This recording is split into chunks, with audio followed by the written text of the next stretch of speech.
Welcome. My name's Colin Pettit. I'm the Commissioner for Children and Young People, and can I say thank you so much for firstly being here on time and secondly for taking the time to invest in not only your children but the children of Geraldton and the greater Geraldton region. We're here for a very important part of what is called the Commissioner of Children and Young People's Think in Residence program. It is phase 2. And each year every year we host this particular program, we try and take it to a regional centre, and obviously this year it's Geraldton. Soon you'll be hearing from Professor Jane Burns and also the manager of Headspace in Geraldton, Nick Dygan, and I'll introduce both of those people in a moment. And first of all start by acknowledging the traditional owners of the land in which we meet and ensure that when we meet in these circumstances, we do acknowledge that there were owners of this land before we were here. So the roll-up for this evening, or the presentation this evening, we'll hear shortly from our guest speaker, Professor Jane Burns. That'll be followed by Nick, who will tell us a little bit about how technology works in Headspace currently and how things are working in the Geraldton region. And at the end of that, we'll have a short space of question and answers, and we do have a mic for those who wish to use so that we can hear you correctly. And both questions can be directed to either Jane or to Nick. So please, throughout this presentation, if there are things you have a burning question for, if you can wait till that time, that would be terrific. We're hoping to finish here right on 8 o'clock. You're all busy people and obviously have things to do, so we'll try and make sure that it's wrapped up right on 8 o'clock. For those who don't know much about the Commissioner for Children and Young People, it is a very significant role in that it's an independent office, independent of government. It reports to Parliament, not to any particular minister, and its key focus is to make sure the interests of all children and young people up to the age of 18 are considered and listened to whenever we make major decisions. And in part of that, I have a number of functions within the Act, is to ensure that parents are considered the key caregivers of every child and young person. So in other words, we're not here to take over anyone's role, we're actually here to support it. And that's why we do have functions like a parent session like tonight. So hopefully you'll find it quite useful. One of the other things that we do, and we do a range of activities, and I won't go through all of them, is to host a Think in Residence where we bring an international expert in a particular field that relates to children and young people, and then try and use that expertise to help shape policy at a government level, implementation at a functional level, whether it be in government or non-government offices, and then information for the broader community, in particular parents. So tonight we're really keen and very pleased to have Professor Jane Burns here. Professor Burns is the Professor of Innovation and Industry at the University of Sydney in the Faculty of Health Sciences. And her long history in this area of mental health started with prevention of youth suicide, or prevention of suicide. It's like all of us, our journey through our careers often morph into other things, and so she has moved into looking at how mental health and technology intersect and how technology can actually support mental health. So what we've asked her to do is have a look at that in relation to children and young people and see how we can support them using technology to actually take a greater control of the way their whole health system works, including their mental health. And so we're really pleased to have Jane here for that. Nick later on will be talking, as I said, a little bit about Headspace here and some of the activity that he engages in, how technology is being used in that space. So without further ado, I'd like to welcome Professor Jane Burns to the stand and have a presentation. Thank you.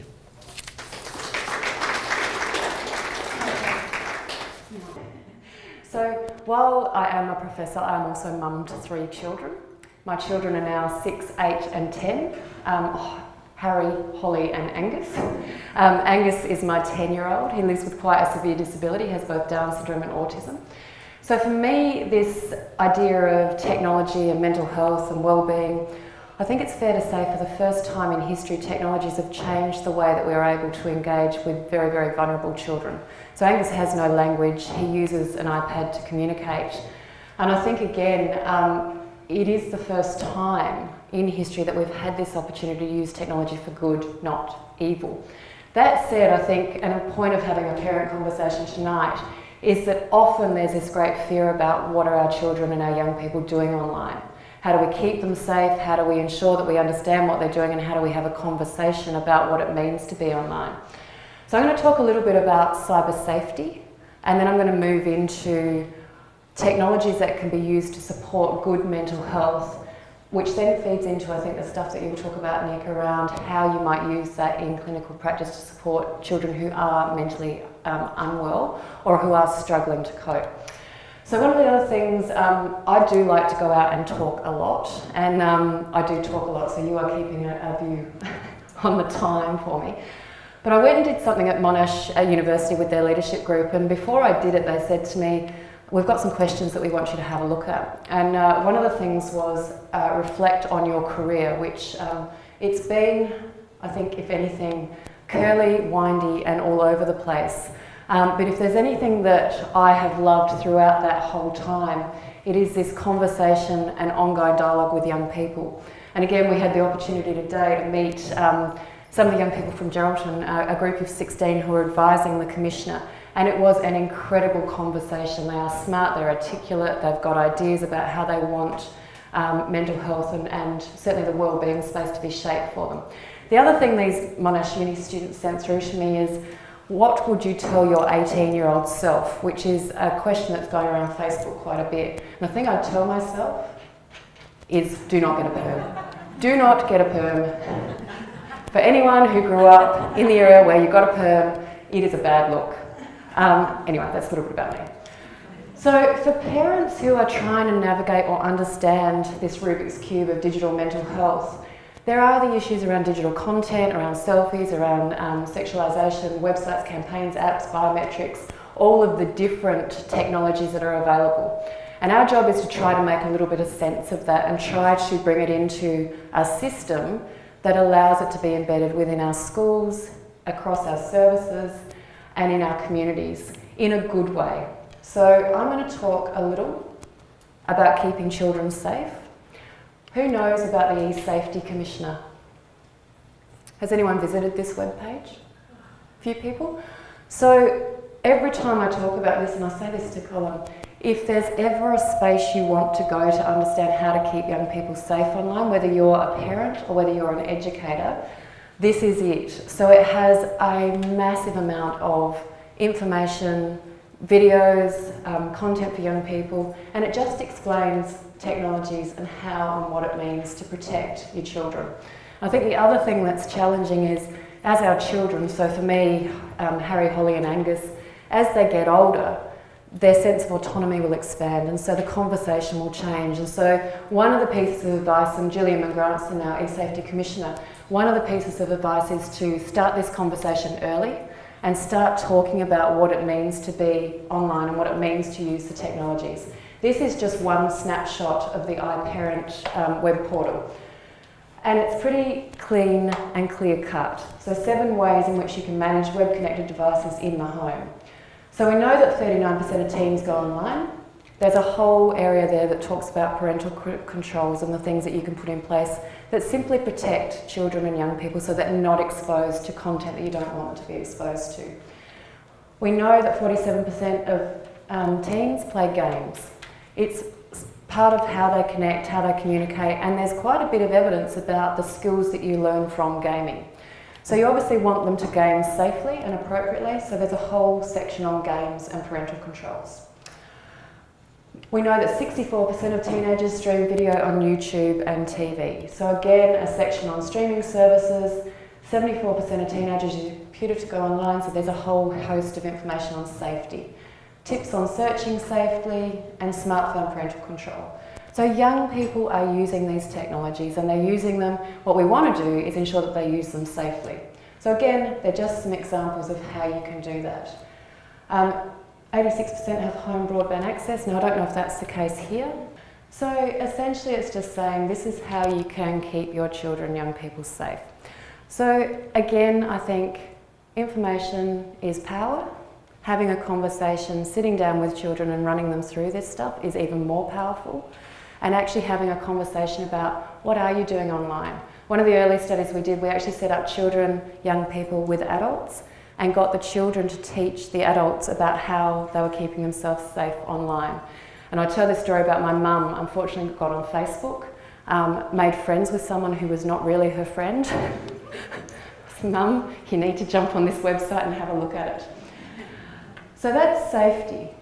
But I think the thing that I'm far more interested in, and I know it's important to keep our children safe in an online environment, but it's about how do we engage our children and our young people in understanding how to keep themselves mentally fit and healthy. How do we help them navigate those ups and downs of life? And what's fascinating, and I think continuously comes out in all of the conversations that we have with young people, is that they're curious. They want to learn and they want to understand, but they're also terrified about what is happening for them. What does this mean? How does this make me different to my friends? How do I actually engage or have a conversation about issues that are really tough to talk about? So the next few resources are really about the conversations that parents can have that aren't as tough as the conversation about depression or anxiety or drugs or alcohol. So it's really saying, what are the issues that are affecting our young people? So 52% of them, certainly in the surveys that we've done through the Young and Well CRC, and certainly the work that Mission Australia has done, says that they are stressed. They're stressed at school, they're stressed about the pressure that they feel, they're stressed about the communities, they're feeling stressed. So it's easier to have a conversation about stress and how you might manage it than it is to have a conversation about you're feeling down, you're feeling sad, you're feeling miserable, all of those things. So if you start with stress, what does it mean to slow down, to keep calm, to be positive? And there's a whole host of resources that help with this. Again, this is not just saying here's a technology that you can use, it's saying here's a conversation and let's talk about how an app like Smiling Mind, who's used it themselves? Yeah, great. We were talking about this, weren't we? These apps are actually really good for adults as well. So Smiling Mind itself is an app that was created by Jane Martino and James Tutton, both stressed out executives who decided that there was more to life than feeling pressure and stress all the time. And so they worked with psychologists, one of them was a PhD student of mine, to come up with this concept of Smiling Mind, which is snippet approaches to how you might meditate and how you might manage mindfulness, or how you might be mindful so that you can manage your stress. Again, great resource, and it's age specific. So it's been designed for children, little children, for teenagers and for adults. So again, a great resource. Break Up, Shake Up. Who remembers the first love of their life? Breaking up. It was a shake-up, it was terrible. Mine was Darren Giannoni, who broke my heart. Is anyone still with the first love of their life? Oh, lovely. Break Up, Shake Up. So Kids Helpline, we partnered with Kids Helpline. The number one reason children ring Kids Helpline is because of a relationship breakup. So this is a beautiful little app that talks about what it means to grieve and how hard it is to go through a relationship breakup. So a really good, easy app to use. It's simple, it's pretty, there's lots of design elements that young people like because we designed it with young people. And again, it's just a useful tool to have a conversation with a young person about what it means to break up with the love of your life. Goalsy, again, this one is about help seeking, but it's a gamified app that helps young people understand what it means to go through challenges. And so it's based around the conversations that children have in the playground, and it's based around all of the challenges that they set each other. Designed by young people, and we did this one with a group of students at a school in Western Sydney, so very diverse mix of populations. And the kids actually worked with the technicians to design it. So, and I love the story, there's a little boy who, he's probably 12, and we launched it at the school with the school principal and all the kids, and a few of the researchers came along, and this little boy stood up and he said, the best thing about this is that I designed it with my friends, I learnt skills around technology, But the best thing about it is it's on the App Store. And so I've created this app that's on the App Store. So to me, for our children, it's amazing to actually give them the skills and the capacity, but it's also about them protecting themselves and their peers and knowing where to seek support and help. Music escape. I'm going to do this again and see if we get a different answer. What's a song that makes you happy? Oh, a different response. You are my sunshine. She's still with her first love. That's exactly. No, that was my dad. Oh, there you go. Sing it to us a lot. You are my sunshine. Usually people say happy. Happy makes me happy. I'm like, what about angry? Song that makes you angry?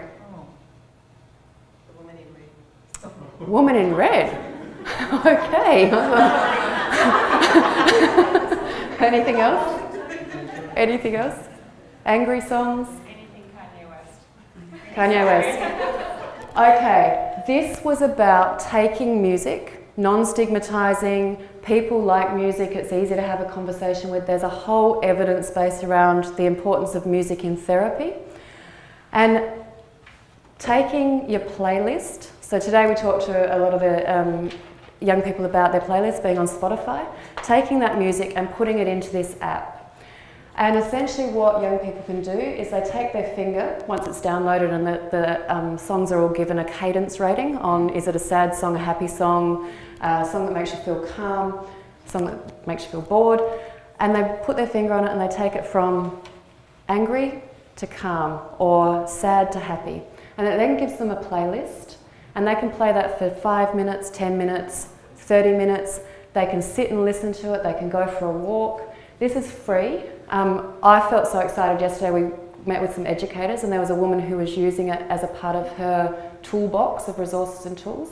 She'd used it with a young woman who had had a horrific car accident, trauma and brain head injury, and she'd used it to have a conversation with not just her but with her parents. So they all downloaded it, they all compared their music lists, and they all had a chat about how music could be used in a way to change your mood.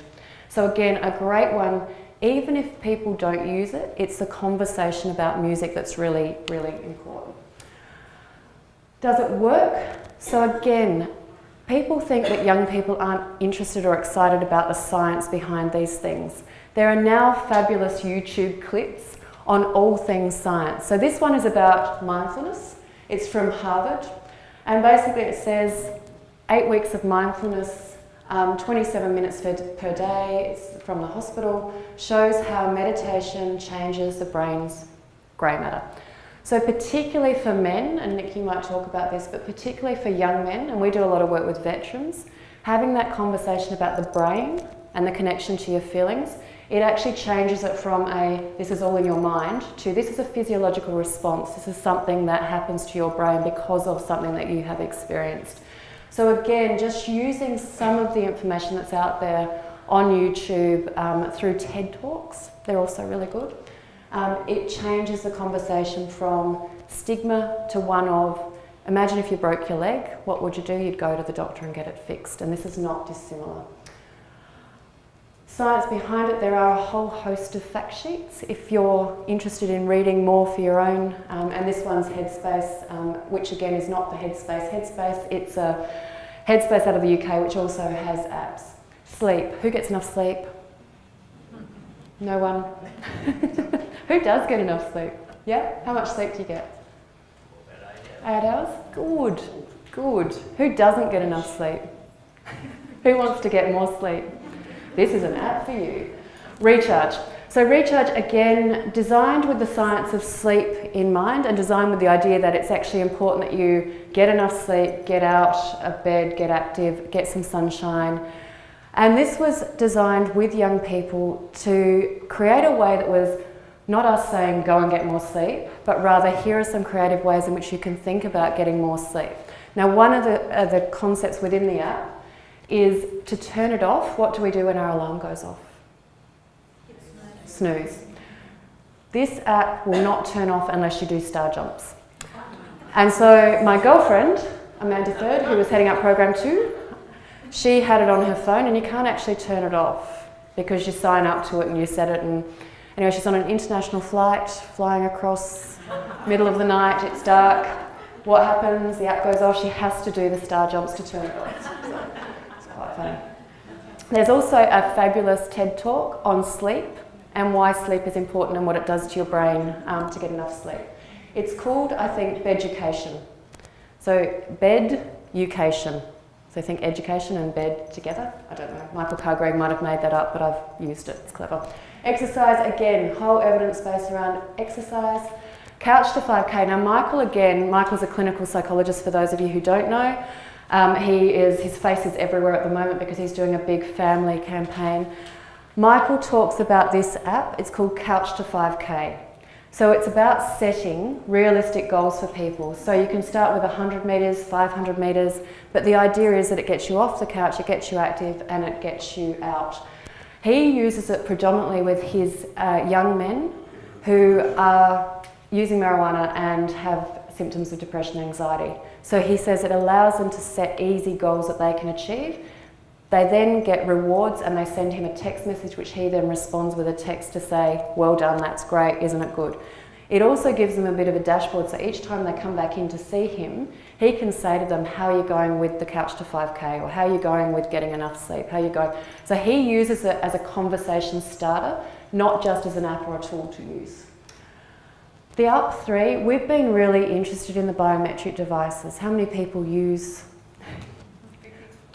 FitBit, Jawbone? There's a number of them. They're becoming less expensive.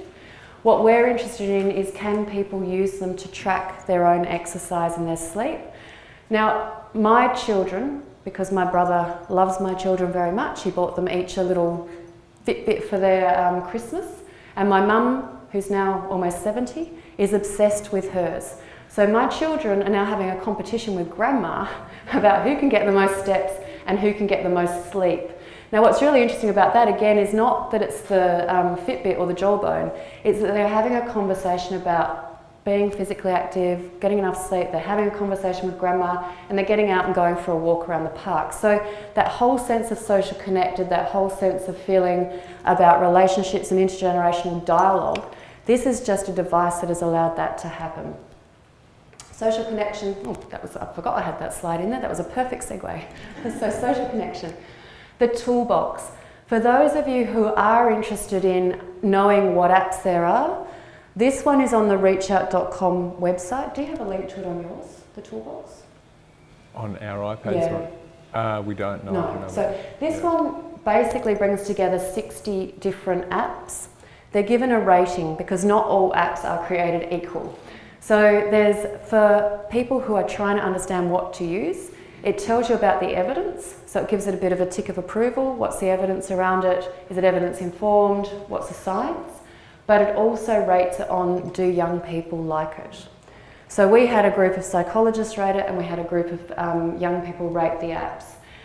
The idea is to continuously update it, and increasingly what I would like to see is young people recommending to the toolbox the apps that they use, and for us to understand how that actually creates this social connection around the apps that people use. Which brings me to it's less of an app and it's more of a community around managing alcohol.